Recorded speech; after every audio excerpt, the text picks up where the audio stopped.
So, I was thinking recently about how success doesn't necessarily have certainty. And I was thinking about some examples of some of my friends and things, and how they managed to become very successful and without certainty, and how their path changed along the way to that success. But I'll come to that. I'll get there with that, the stories there. So I suppose to start from the beginning of this thought I'm having today is when you first look at successful people in business and in life. Oh, the grass smells great.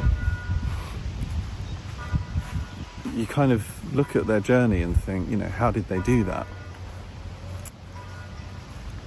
And you think, first of all, maybe it was talent. They must be really talented. They must really know what they're doing. And then you kind of think, well, actually, it's not all about talent. You need discipline, and you need that steadfastness and the skills, right? And then you kind of think, well, actually, yeah, you do need these things, but also there's a little bit of luck involved. Were they just lucky? Did they just have that extra ounce of luck than the next person? But then the more you look at it, when you sort of dig down deeper into their stories, you realise that I think a big part of it is consistency, yes, talent, discipline, a little bit of luck, yes. But it's also not giving up and not giving in. Let's come around this way. Church bells were ringing, so I've toured down this way. And I think I'll come back because they've stopped where I was going to go. So, yeah, you realise that it's continuing without having the final, without the certainty of the final destination. I think you probably must have a vision of the destination, but it can change, it can pivot. Your life, your business, whatever the thing is, it can pivot. And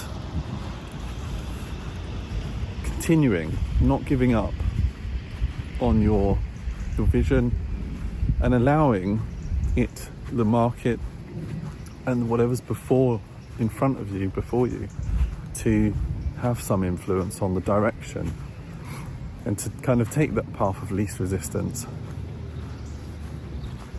So, crossing the road here,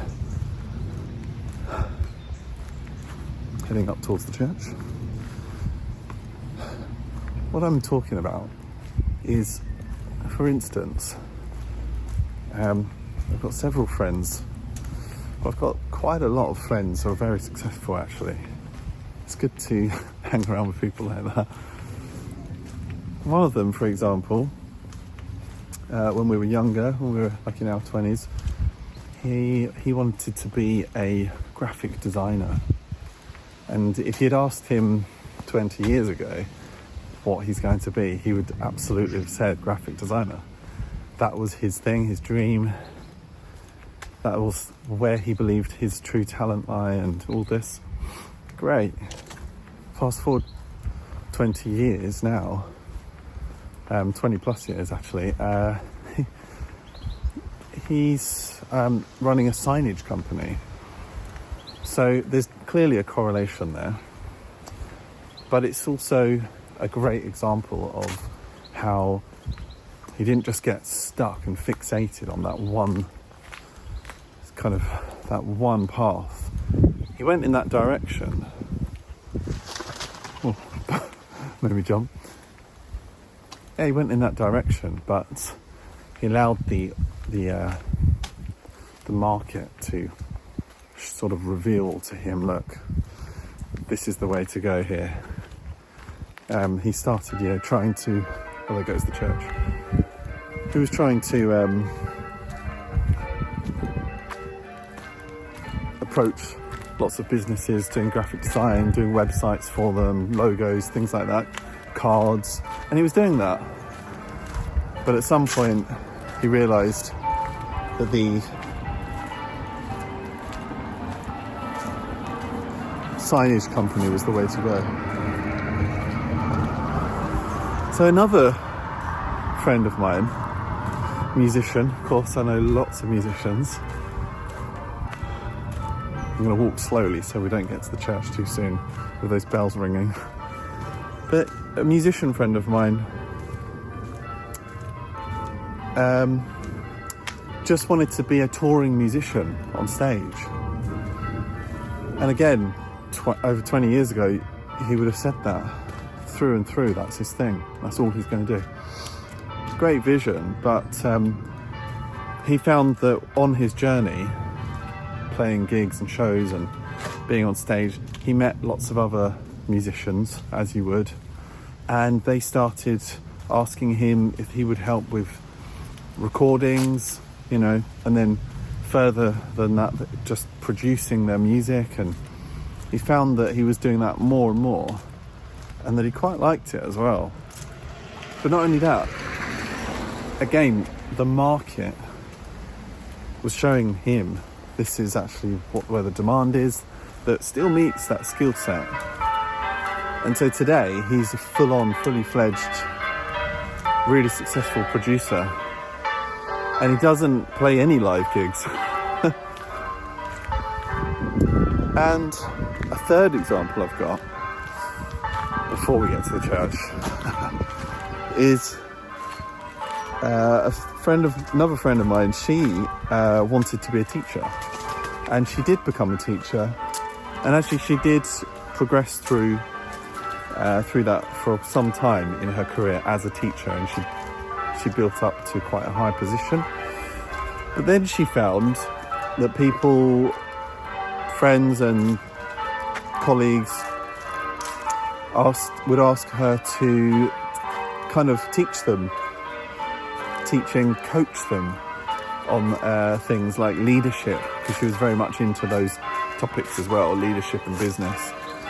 And so she started building up a small little roster, a repertoire of clients who would learn about leadership, and she would coach them on it. And so now